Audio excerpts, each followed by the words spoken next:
बच्चों 80 शब्द प्रति मिनट गति का डिक्टेशन में आने वाले फ्रेज देखें। नागरिकों के अधिकारों के लिए, नागरिक को बड़ा कर दें, नागरिकों के अधिकारों के लिए, अधिकार को बड़ा कर दें, नागरिकों के अधिकारों के लिए। हमारा राष्ट्र, टिकेट लगाएं, हमारा और यहीं से राष्ट्र कर दें, हमारा राष्ट्र। भारतीय समाज में, भारत को अदा करें, समाज में, भारतीय समाज में। लोकतांत्रिक प्रणाली, लोकतांत्रिक प्रणाली। सामाजिक सुधार के लिए, सामाजिक सुधार के लिए। राष्ट्रीय शिक्षा नीति, राष्ट्रीय शिक्षा नीति के लिए न से काट दें। स्टार्टअप, स्टार्ट और प लगा दें, स्टार्टअप। लोकतांत्रिक संस्था, लोकतांत्रिक संस्था। महत्वपूर्ण भूमिका, म न को आधा कर दें, तो निकल जाएगा महत्व, और म भाग उडार कर दें, भूमिका, महत्वपूर्ण भूमिका। न्यायिक स्वतंत्रता, न्यायिक स्वतंत्रता का सब चिन्ह लगा दें। स्थानीय शासन, एस.टी. लूप लगा के स्थानीय और सनहुक लगा दें, स्थानीय शासन। डिजिटल प्लेटफॉर्म, डिजिटल प्लेट को आधा कर में फॉर्म, डिजिटल प्लेटफॉर्म। व्यक्तिगत अधिकारों का उल्लंघन, व्य का आधा करें, अधिकारों को डबल करें, उल्लंघन के लिए ल न कर दें। व्यक्तिगत अधिकारों का उल्लंघन। सामाजिक हितों के लिए, सामाजिक हितों का आधा कर दें और लिए बना दें, सामाजिक हितों के लिए। सामाजिक स्वतंत्रता, सामाजिक, उसमें स्वतंत्रता का सब चिन्ह लगा दें। अल्पसंख्यक अधिकारों के लिए, अल्पसंख्यक अधिकारों के लिए, अल्पसंख्यक अधिकारों के लिए। सामाजिक सुधार आंदोलन, सामाजिक सुधार आंदोलन। सामूहिक जिम्मेदारी, सामूहिक जिम्मेदारी को बड़ा कर दें। शैक्षणिक संस्थान, शैक्षणिक संस्थान। राष्ट्रीय सुरक्षा को लेकर, राष्ट्रीय सुरक्षा को लेकर को बड़ा कर दें। लागू करना चाहिए, लागू करना चाहिए। डिजिटल युग में, डिजिटल युग में के लिए यह से काट दें, डिजिटल युग में। तो बच्चों ये आउटलाइन है जो इस डिक्टेशन में आ रही है।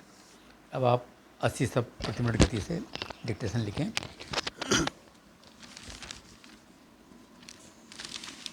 Yes, start. भारतवर्ष अपनी विविध संस्कृति, जीवंत राजनीतिक परिदृश्य और अपने नागरिकों के अधिकारों के लिए विश्व में जाना जाता है। हालांकि इन स्वतंत्रताओं के संरक्षण और संवर्धन के लिए निरंतर सतर्कता, सक्रिय उपाय और सामूहिक दायित्व की आवश्यकता है। हमारा राष्ट्र आंतरिक और बाहरी दोनों तरह की चुनौतियों का सामना कर रहा है। इसलिए यह विचार जरूरी हो जाता है कि भारतीय समाज की नींव रखने वाली स्वतंत्रता की रक्षा करते हुए हम विकास कैसे करें। सबसे पहले हमें अपनी शक्ति, कमजोरियों, अवसर और खतरों को जानना आवश्यक है। आइए इन पर चर्चा करते हैं। एकता और विविधता, कुशल नेतृत्व, अंतर्राष्ट्रीय समर्थन, मानव पूंजी, आईटी और प्रौद्योगिकी, कृषि उत्पादन, स्टेबल लोकतांत्रिक प्रणाली हमारी स्वतंत्रता का सशक्त आधार है। सामाजिक विभाजन, आर्थिक चुनौतियाँ, सीमित औद्योगिकरण, आय असमानता, बुनियादी सुविधाओं की चुनौतियाँ, शिक्षा और कौशल में अंतर, गुणवत्तापूर्ण चिकित्सकीय पहुँच, प्रदूषण, पानी की कमी और अपर्याप्त अपशिष्ट प्रबंधन, क्षेत्रीयता की भावना हमारे विकास में बड़ी बाधाएं हैं।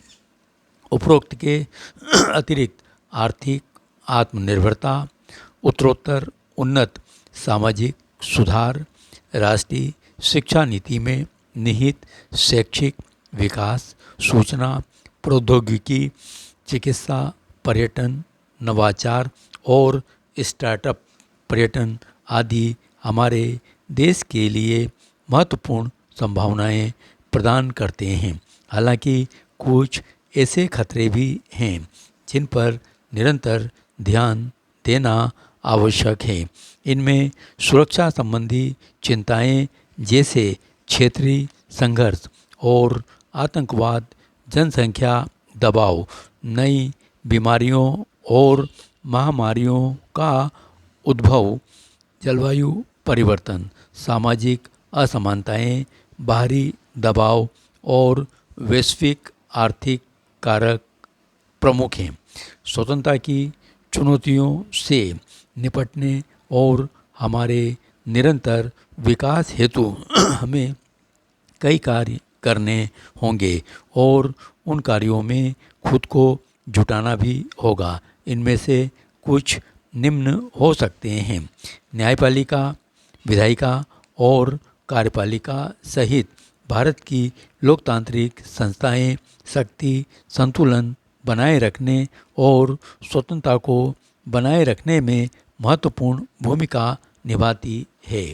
भारत में स्वतंत्रता को बेहतर बनाने के लिए यह आवश्यक है कि हम न्यायिक स्वतंत्रता सुनिश्चित करें, निर्वाचित प्रतिनिधियों को उनके कार्यों के लिए जवाबदेह ठहराया जाए और स्थानीय शासन को सशक्त बनाया जाए।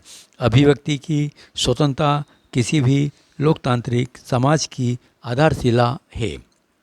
भारत में यह आवश्यक है कि हम पत्रकारिता की स्वतंत्रता की रक्षा करें। आज भारत को जो स्वतंत्रता प्राप्त है वह एक विरासत है और इसे सुरक्षित रखना तथा विकसित भारत की ओर कदम बढ़ाते रहना सभी नागरिकों की सामूहिक जिम्मेदारी है।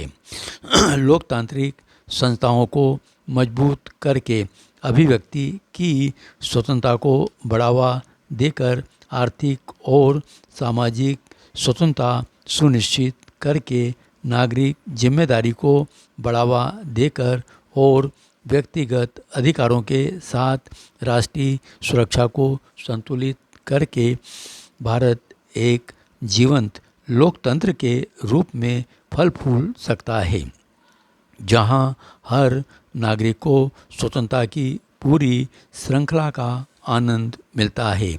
जैसे जैसे राष्ट्र आगे बढ़ता है उसे इन सिद्धांतों के प्रति प्रतिबद्ध रहना चाहिए, यह सुनिश्चित करते हुए कि भारत की स्वतंत्रता न केवल संरक्षित रहे बल्कि आने वाली पीढ़ियों के लिए फलती फूलती भी रहे।